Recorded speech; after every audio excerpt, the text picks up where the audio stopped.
Well, for more analysis on the latest developments relating to Israel and the Palestinian territories, we can speak now to the renowned Middle East researcher and political scientist, Professor Norman Finkelstein, who joins us from New York. Professor Finkelstein, thank you very much indeed for joining us here on Arabiya News. I wanted to start by asking you about one of the week's top stories. We heard that Prime Minister Benjamin Netanyahu is going to be the first foreign leader to meet President Donald Trump since he began his second presidency. What sort of a message do you think that sends to the Palestinians? And what do you think the new administration has in store for the Palestinians and their aspirations for statehood? The message, I think, is threefold. First of all, it's to appease Donald Trump's base, a large part of which is, here I'm referring to the Republican Party, a large part of which is enthusiastic about Israel. Number two, it's to placate or appease the billionaire Jewish supremacists like Bill Ackman, the billionaire Bill Ackman, who supported Donald Trump. He left the he defected from the Democratic Party, and he supported Donald Trump because of his expectation that Trump would give the Israelis a free hand.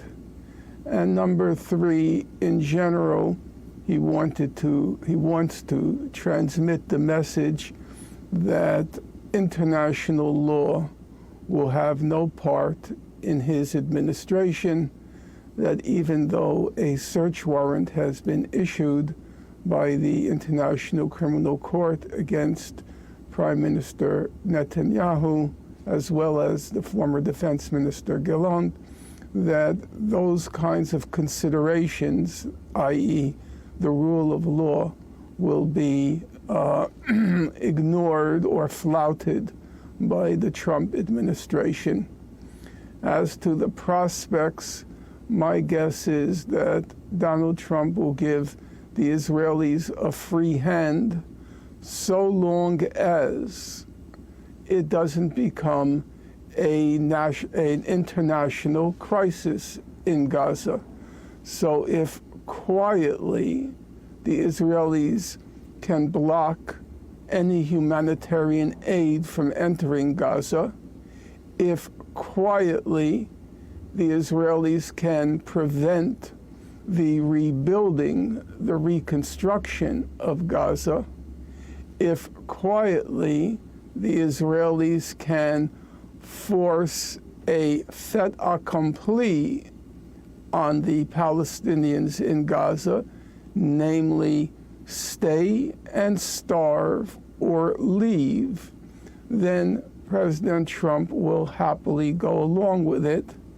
But he's sufficiently knowledgeable to know that if it becomes a public international issue, that it could become a quagmire for his administration, as it did for the Biden administration. Okay, so this idea of resettling people from Gaza in Egypt and Jordan, which we heard about from President Trump during the weekend, it's been flatly rejected by both countries concerned. It's also been flatly rejected by the Arab League. But what you're saying is perhaps we haven't necessarily heard the last of it. I do not believe we've heard the last of it for the following reason. Gaza is no more. As a physical fact, the estimates by the UN are that 92% of the residences, the homes in Gaza, have been destroyed or severely damaged. About 2/3 of the infrastructure has been destroyed. There are about 50 million tons of rubble in Gaza, intermixed with unexploded ordnance and toxic chemicals, toxic substances. So the estimates are it will require probably about 15 years, maybe more, if 100 trucks are admitted a day, which is almost impossible to imagine Israel allowing, it would take about 15 years just to empty out the rubble. Now, Israel will use the excuse that if it allows cement to enter Gaza, which is obviously a sine qua non of reconstructing Gaza, Israel will use the pretext that it can't admit cement because Hamas will reconstruct its tunnels. So the people of Gaza are going to be confronted with a very stark reality, namely,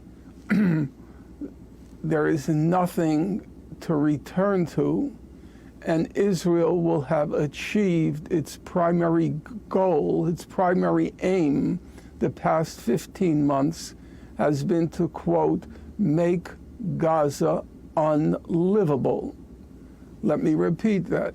Their primary goal was to make Gaza unlivable. And as things now stand, it is literally unlivable. And so the people of Gaza will be confronted with a very stark choice, which is either to stay and die or to leave. And at that point, by hook or by crook, I believe large numbers of Palestinians Gazans will figure out a way, no doubt facilitated by Israel, will figure out a way to leave. You're making it sound as though a Palestinian statehood has almost never looked more distant a prospect than it does now, not least with Prime Minister Benjamin Netanyahu in power.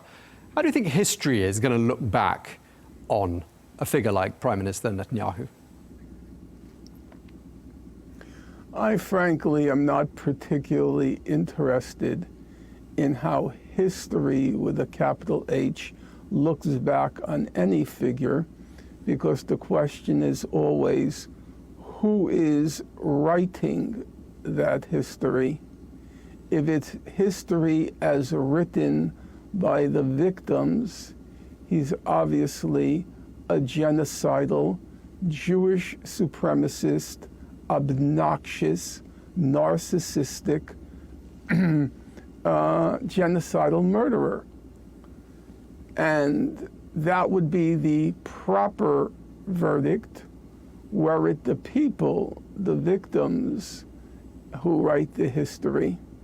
But if it's written by the faithful, loyal scribes of power, institutions like the BBC, institutions like the New York Times, if it's written by those folks, then the record will be that, yes, he did some wrong things, but he was, of course, loyal and faithful to his people.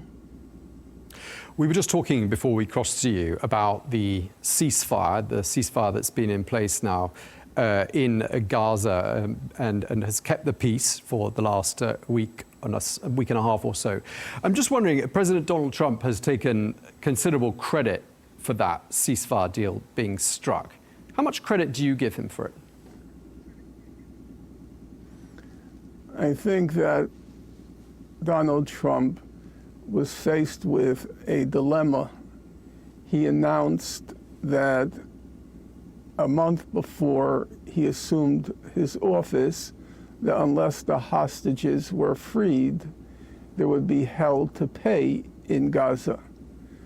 And the problem was for Donald Trump, the hell was already paid in Gaza by President Joe Biden. There wasn't much more he can do in the way of unleashing hell.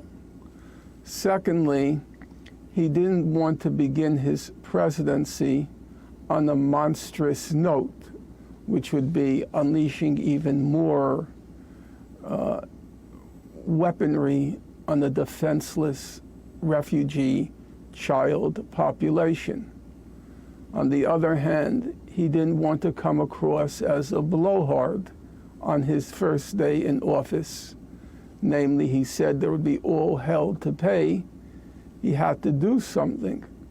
And so given the two choices of appearing like a monster on his first day in office in a very unpopular, it wasn't a war, it was a genocide, in a very unpopular military action by Israel, and coming across as a blowhard, namely saying there would be all hell to pay and then doing nothing, between those two choices, he opted for telling Netanyahu, you have to sign an agreement that releases the hostages so he can claim that he followed through on his threat, and that the rest, the stage 2 and stage 3, would be consigned to the dustbin.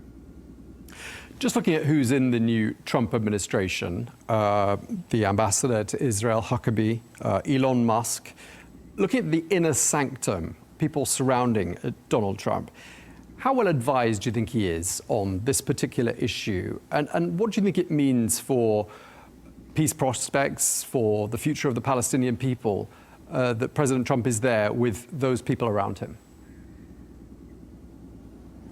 I do not believe there's much question, or there ought to be much focus on who's surrounding him. You can be surrounded by rednecks and bizarre figures, or you can be surrounded by very quote-unquote enlightened people like Tony Blinken. It doesn't really make much difference. The common denominator of all these people is very simple, that force works, that we have a near monopoly on force, and that if you consistently, persistently persevere in the resort to force, violent force, that you can get your way. So I don't think there's much utility in investigating the personalities of these people. When it comes to Israel-Palestine, literally only a flea's hop separates a Mike Huckabee from a Tony Blinken. Only a flea's hop. So you don't think a figure like Elon Musk, who is shaping up to be a really important figure, he's already demonstrated he's a very important figure in the Trump administration. He wields enormous power on social media. He's also extremely close to President Trump. Do you think he might bring something, perhaps a new approach, a new way of looking at this historic problem? No, I think there's too much of a fixation on flamboyant personalities and not sufficient recognition of the institutional investments in U.S. foreign policy, as well as the normal modus operandi of U.S. foreign policy, which is the exertion of maximal force. Elon Musk probably can't find Israel on the map, and probably couldn't care less that he can't. And people like Mr. Huckabee and others, they have no special personal investment. And even if they did have a personal investment, such as the one by the billionaire Jewish supremacist Bill Ackman, he has a personal investment because his wife is a former Israeli pilot. So I imagine there is a lot of table talk at their estate about how to influence Trump. but the personalities surrounding Trump have no personal investment in Israel. And so it will be the default setting for all of them, which is maximal force to pulverize weak people. Do you get the impression overall that the US public is particularly interested or particularly concerned about developments thousands of kilometers away in Gaza and in the Palestinian territories? And do you think they're well enough informed? The US public, I wouldn't say it is any more fickle than other publics. I would say the US public is as prone to news headlines as any other public. And there was a certain point, in particular in the spring of last year, roughly a year ago now, when the student encampments seized if it's not imagination, it seized the attention of the US public. And at that point, public concern was pretty steady, even though for a short period of time, and it had an impact on the Biden administration. However, the Jewish billionaire supremacist class, people like Bill Ackman, Barry Sternlicht at Brown University, Robert Kraft at Columbia University, they start to exert their financial leverage on the universities.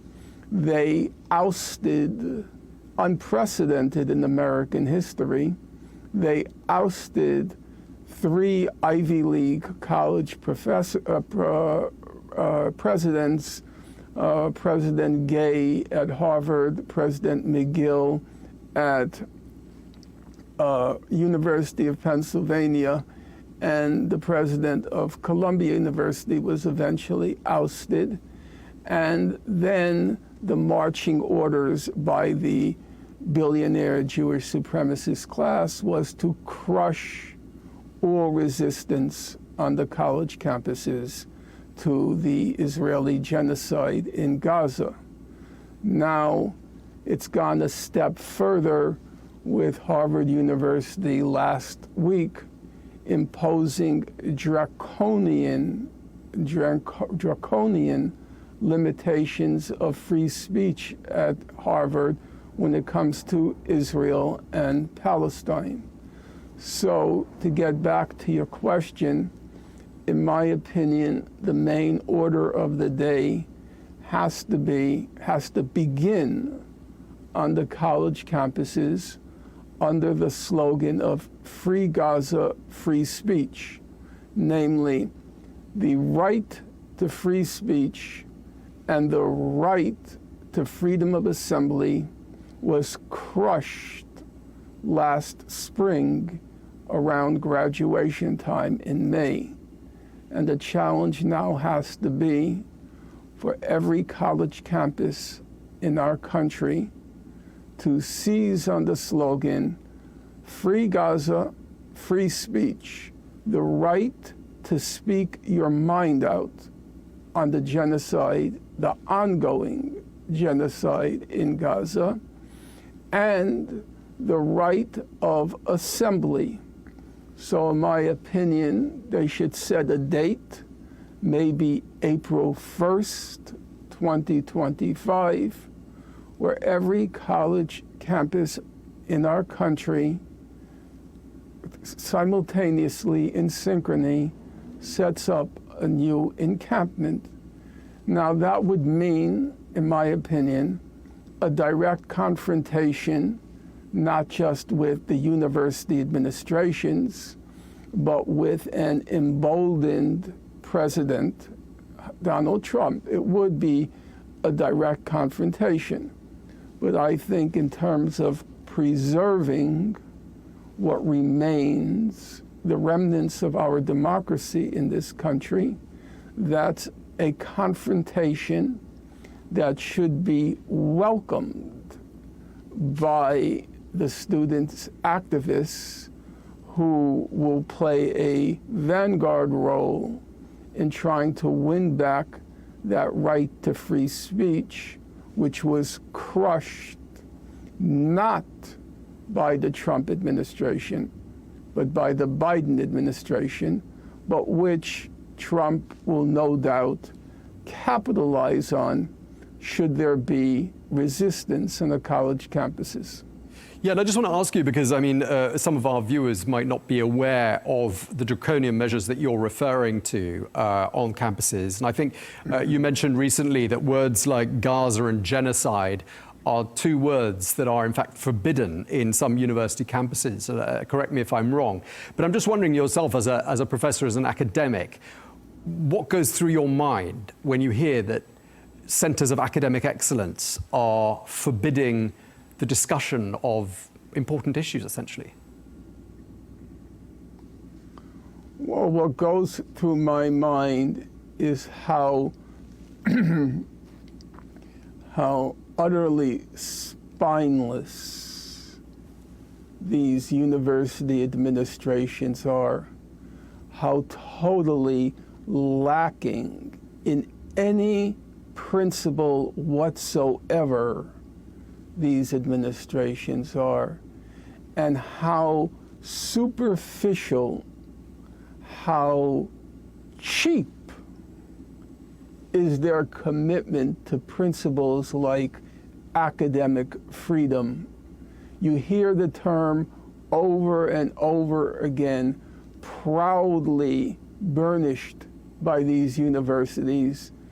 Academic freedom, the university being the ultimate marketplace or free marketplace of ideas, that no thoughts should be banned, that there should be no limits at a university setting on free speech, and how on the one hand and how on the other hand was so pitiful, so pathetic, how all these universities caved in to big money, to big donors, how easily, without even a whimper, how easily they sold all their so-called, their ballyhooed principles of academic freedom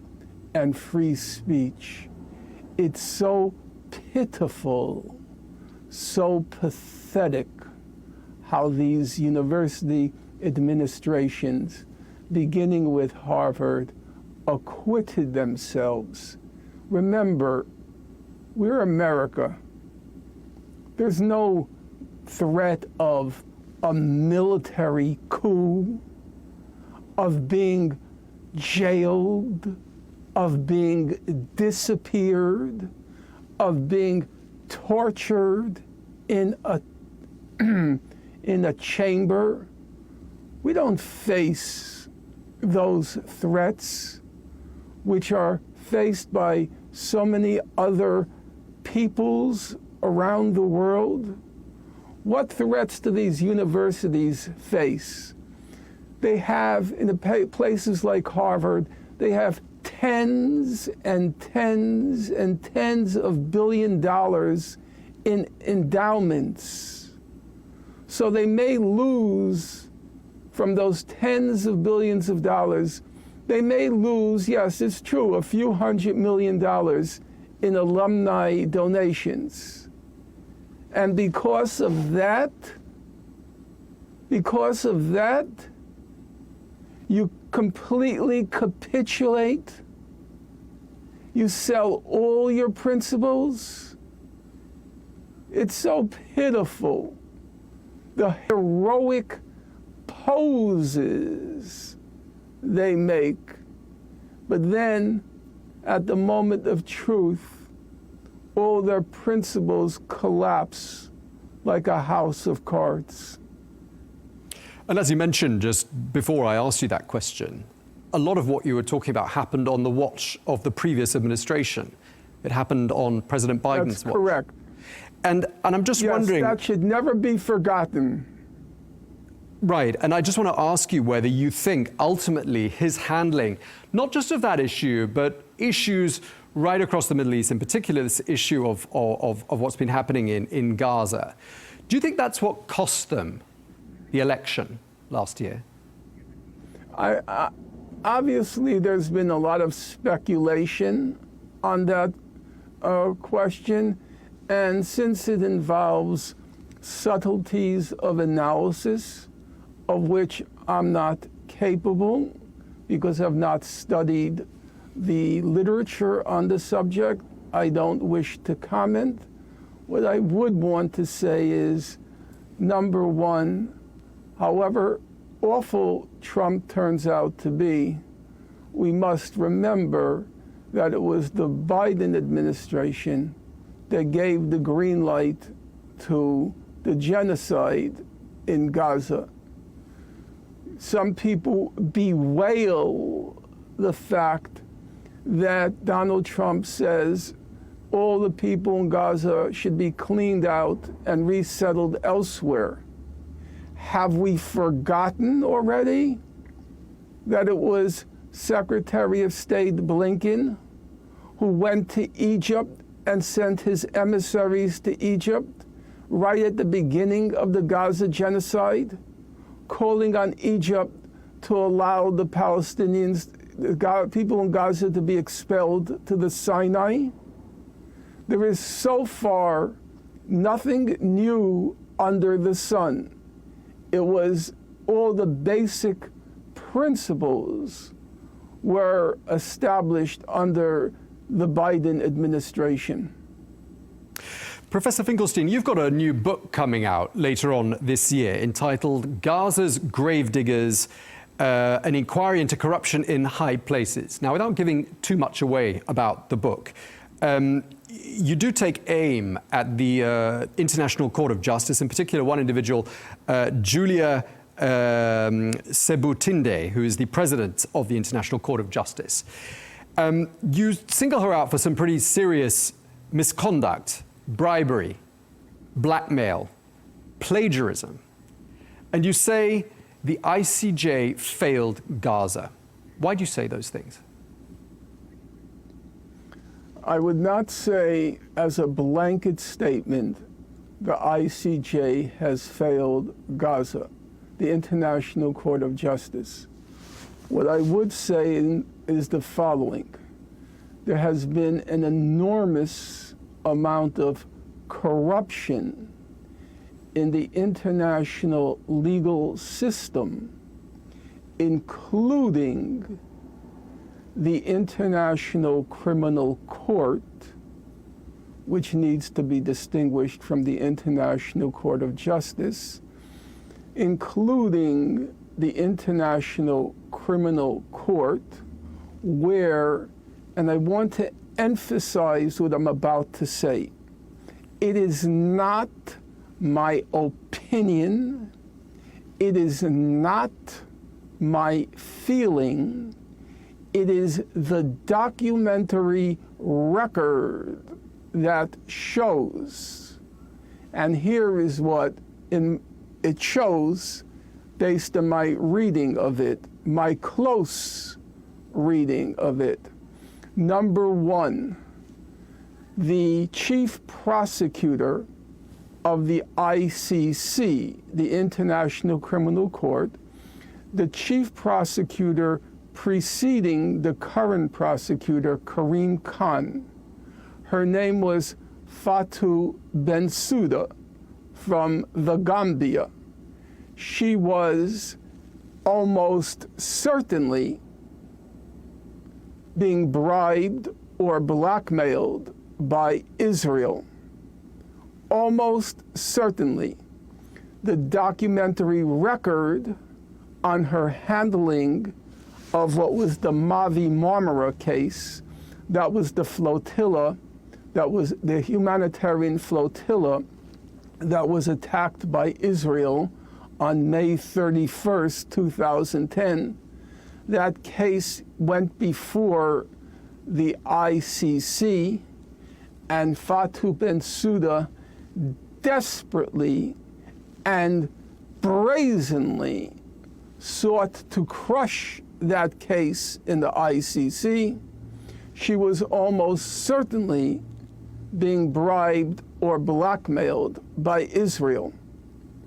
The presiding judge in what's called the pretrial chamber 1, it's a very high position. The presiding judge, Peter Kovacs from Hungary, was almost certainly being bribed or blackmailed by Israel.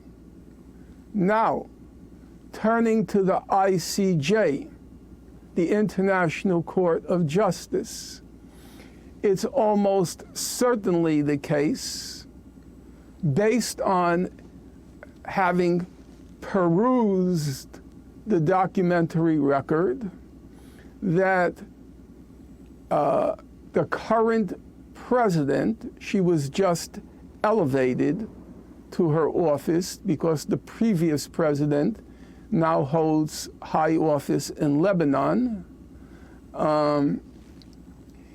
that Julia Sebutindi, and I'm saying this with complete presence of mind and attending to all of the implications of what I'm saying, based on my examination of the documentary record, she is almost certainly being bribed or blackmailed by Israel.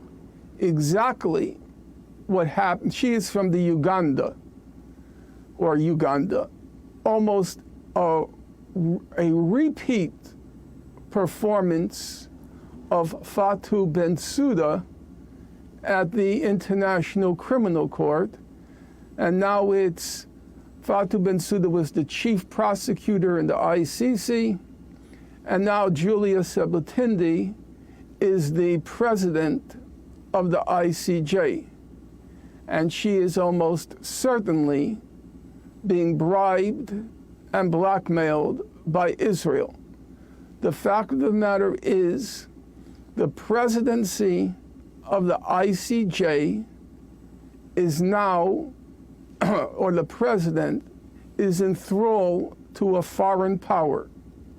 And that's a very serious issue.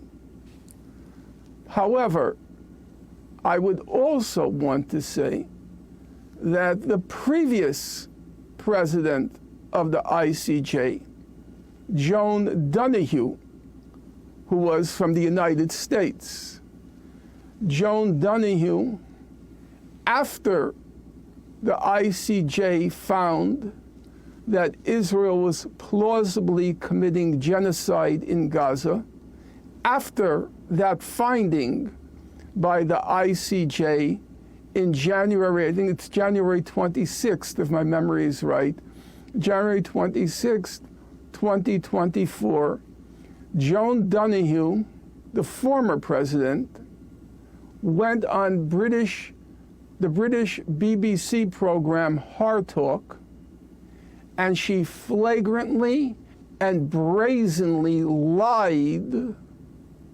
L-I-E-D, she lied about what the ICJ found, and she stated that the ICJ did not find that Israel was plausibly committing genocide.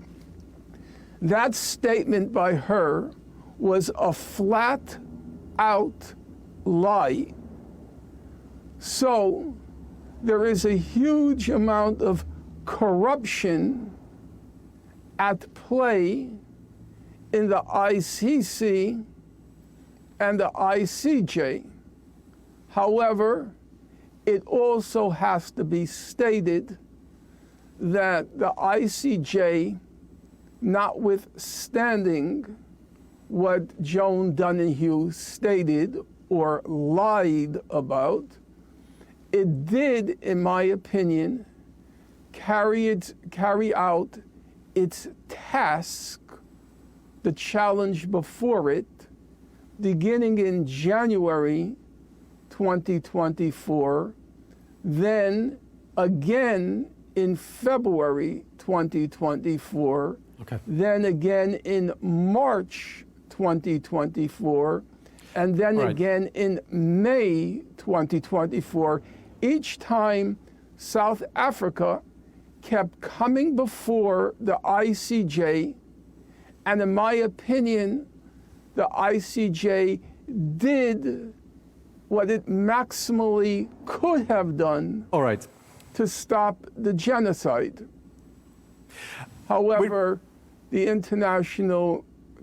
enforcement mechanisms of the international community, in particular the Security Council, failed South Africa, and of course failed. All right, Professor, we're going to have to cut you short because we're running out of time, and I want to move on to some other topics, notably the fact that Monday marked the 80th anniversary of the liberation of Auschwitz, where I believe your father was held, and he, of course, survived that ordeal.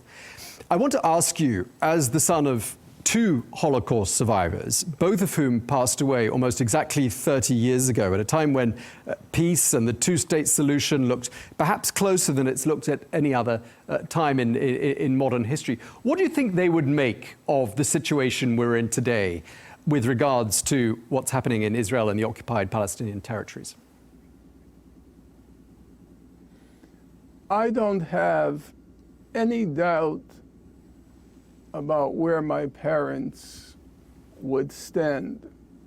I would not want to whitewash who my parents were, and the fact that, like all of us, myself included, is filled with flaws, inconsistencies, hypocrisies. That's part of being human. However, on the question of human suffering, and in particular on the question of war and its horrors, my parents were, I believe I can say without any fear of being disingenuous, I believe I could say my parents were utterly, totally principled. Their hearts and their minds would reach out to the people of Gaza, and they would be unsparing in their condemnation of the monsters, the human monsters that currently occupy high office in Israel and their benefactors in the United States. And I am quite sure they would be emphatic in separating themselves, distancing themselves from the Israeli population. I'm not here talking about the Israeli state. The Israeli population, which has displayed, put on display the most horrible manifestations of human degradation and human corruption. Okay, and just lastly, Professor, I want to ask you, at one stage there was a 10-year ban on you visiting Israel. You've actually been deported from that country, I believe, in the past. Have you tried visiting Israel again? Would you go there again? And what do you make of attempts, are there attempts by Israel to cast you as being some sort of a pariah?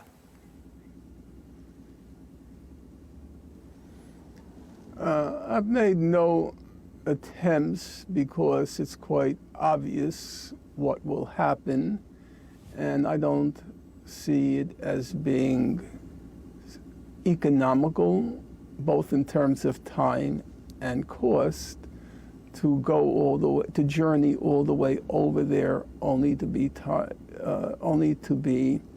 told that I'm not going to be allowed in. On the question of pariah, I do not, were it the case that I was a pariah, were it the case, I do not believe that being a pariah is in all circumstances a dishonorable position to occupy. If I might give just one example that comes to mind, there was the great German-born actress Marlene Dietrich. And Marlene Dietrich, during World War II, she sided with the Allies, the British, French, Russians, and Americans, the four main allies. She sided with the Allies against Germany. She was German-born. After the war, when she returned to Germany on occasion to perform, for example, she was jeered and attacked. She had become a permanent pariah in Germany for having committed treason and betrayed her people and her homeland. But in my opinion, in the hearts of all free people, free men and free women, she, like other Germans who quote unquote betrayed their country and betrayed their people, people like the Mann, Thomas Mann and Heinrich Mann, the Mann brothers, they will always be honored in the hearts of free men and free women, even as in their places of birth, they are pariahs. Okay. Well, thank you very much. We're going to have to leave there because we're out of time, but we really appreciate you taking the time to speak to us. Professor Norman Finkelstein, thank you very much indeed. You're welcome.